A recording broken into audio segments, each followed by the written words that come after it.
ಬೆಂಗಳೂರಿನ ಘನತೆ ಗೌರವವನ್ನು ಉಳಿಸಬೇಕು, ಹೀಗಾಗಿ ಚಿನ್ನಸ್ವಾಮಿ ಸ್ಟೇಡಿಯಂನಲ್ಲಿ ಕ್ರಿಕೆಟ್ ಆಡಬೇಕು, ಈ ಮಾತನ್ನು DCM ಹೇಳಿದರು. ಆದರೆ ಆಗುವಂಥ ಲಕ್ಷಣಗಳಿಲ್ಲ. ನಾಳೆ ಚಿನ್ನಸ್ವಾಮಿ ಸ್ಟೇಡಿಯಂನಲ್ಲಿ ಯಾವುದೇ ಕ್ರಿಕೆಟ್ ಮ್ಯಾಚ್ ಇಲ್ಲ, ಕೊಡೋಕ್ಕಾಗಲ್ಲ ಅಂತ ಹೇಳಿದ್ದಾರೆ ಅನುಮತಿನ. ಯಾಕಂದರೆ ಒಂದಷ್ಟು ಮಾನದಂಡಗಳಿವೆ, ಆ ಮಾನದಂಡಗಳು ಒಂದು ಮಟ್ಟಕ್ಕೆ ಬಂದಿಲ್ಲ, ರೀಚ್ ಆಗಿಲ್ಲ ನೀವು, ಹೀಗಾಗಿ ಪರ್ಮಿಷನ್ ಕೊಡೋಕ್ಕಾಗಲ್ಲ. ಪೊಲೀಸ್ ಆಯುಕ್ತರು ತುಂಬ ಸ್ಪಷ್ಟವಾಗಿ ಹೇಳಿದ್ದಾರೆ. ಬರೀ ಇಷ್ಟು ಮಾತ್ರ ಅಲ್ಲ, ಈ ಸೂಕ್ತ ರೀತಿಯಲ್ಲಿ ಕ್ರೀಡಾಂಗಣ ಸಿದ್ಧಪಡಿಸಿದ ನಂತರವೇ ತೀರ್ಮಾನಕ್ಕೆ ಬರಲಾಗುತ್ತೆ, ಅಲ್ಲಿ ತನಕ ಯಾವುದೇ ರೀತಿಯ ಪರ್ಮಿಷನ್ ಸಿಗಲ್ಲ.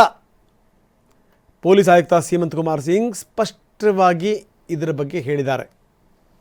ಇದು ನಿಜ, ಒಂದು ವ್ಯವಸ್ಥೆಗಳಿಲ್ಲದೇ ಹೆಂಗೆ ಮಾಡೋಕ್ಕೆ ಸಾಧ್ಯ? ಅದನ್ನು ಒಳ್ಳೆ ನಿರ್ಧಾರ.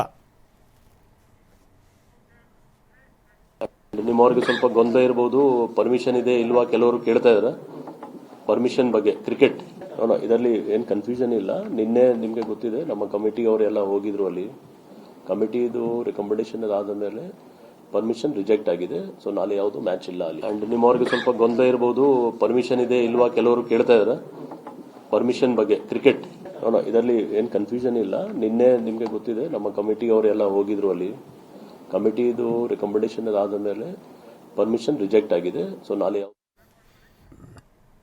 ಇದು ಸಂಗತಿ. ವಿಜಯ್ ಹಜಾರೆ ಟ್ರೋಫಿ ಪಂದ್ಯಕ್ಕೆ ಅನುಮತಿ ಸಿಗುತ್ತೆ ಅನ್ನುವಂಥ ವಿಶ್ವಾಸ ಇತ್ತು, ಆದರೆ ಅನುಮತಿ ಕೊಟ್ಟಿಲ್ಲ. ಇನ್ನು GBA ಮುಖ್ಯ ಆಯುಕ್ತರ ಪ್ರಕಾರ ಒಂದು ವರದಿನ ಕೊಟ್ಟಿದ್ದೀವಿ ಅಂತಾರೆ ಮಹೇಶ್ವರ್ ರಾವ್. ಪರಿಶೀಲನೆ ಮಾಡಿ ಸರ್ಕಾರಕ್ಕೆ ವಿಸ್ತೃತವಾದಂಥ ವರದಿ ಕೊಟ್ಟಿದ್ದೀವಿ ಅಂತ ಹೇಳಿದ್ದಾರೆ GBA ಮುಖ್ಯ ಆಯುಕ್ತ ಮಹೇಶ್ವರ್ ರಾವ್. ಪಂದ್ಯವನ್ನು ನಡೆಸಬೇಕು ಅನ್ನೋದಾದರೆ, ಮ್ಯಾಚಲ್ಲಿ ಆಗಬೇಕು ಅಂತಂದರೆ ಯಾವ ಕಟ್ಟುನಿಟ್ಟಿನ ಕ್ರಮವನ್ನು ಜರುಗಿಸಬೇಕು, ಏನು ಮಾಡಬೇಕು, ಅದೆಲ್ಲದರ ಬಗ್ಗೆಯೂ ಕೂಡ ವರದಿಯಲ್ಲಿ ಹೇಳಲಾಗಿದೆ. ಈ ಬಗ್ಗೆ ಸರ್ಕಾರದ ನಿರ್ಧಾರವೇ ಅಂತಿಮ ಅಂದಿದ್ದಾರೆ ಆಯುಕ್ತರು. ಸರ್ಕಾರಕ್ಕೆ ನಾವು ರಿಪೋರ್ಟ್ ಕೊಡ್ತೀವಿ, ಅದರ ಆಧಾರದ ಮೇಲೆ ಅವರು ತೀರ್ಮಾನ ಮಾಡ್ತಾರೆ. ಮಾತ್ರ ನಾವು ಇದರ ಬಗ್ಗೆ ಈಗ ನಾವು ವರದಿ ಕೊಡ್ತೀವಿ. That will be up to government to decide what they want. I am not in a position to comment on this now, but ನಾವು ಡೀಟೇಲ್ಸ್ ಆಗಿ ಪರಿಶೀಲನೆ ಮಾಡಿಬಿಟ್ಟು ಕಮಿಟಿ ಸರ್ಕಾರಕ್ಕೆ ವರದಿ ಕೊಡ್ತಾರೆ. ಸರ್ಕಾರ ಅದನ್ನು ಯಾವ ರೀತಿಯಲ್ಲಿ ಪಬ್ಲಿಷ್ ಮಾಡಬೇಕೋ ಇಲ್ವೋ ಅವರದ ಮೇಲೆ ಬಿಟ್ಟಿದೆ. ಅದು this is something which government has asked us. I cannot ಈಗ ನಾನು ಹೇಳಲಿಕ್ಕೆ ಬರಲ್ಲ. ಸರ್ಕಾರ ಮಟ್ಟದಲ್ಲಿ ಅವರು ಒಂದ್ಸಾರಿ ನೋಡಿಕೊಂಡು ಅವ್ರು ತೀರ್ಮಾನ ಮಾಡಿಬಿಡ್ತಾರೆ. ನಾವು ಇದರ ಬಗ್ಗೆ ಕುಲಂಕುಷವಾಗಿ ಏನೆಲ್ಲ ಇದೆ, ಏನೆಲ್ಲ ಫೆಸಿಲಿಟೀಸ್ ಇದೆ, ಅದರ ಬಗ್ಗೆ ಪರಿಶೀಲನೆ ಮಾಡಿಬಿಟ್ಟು ಸರ್ಕಾರಕ್ಕೆ ವರದಿ ಕೊಡಲಿಕ್ಕೆ ಹೇಳಿದರು. ಸರ್ಕಾರಕ್ಕೆ ವರದಿ ಕೊಡ್ತಾರೆ.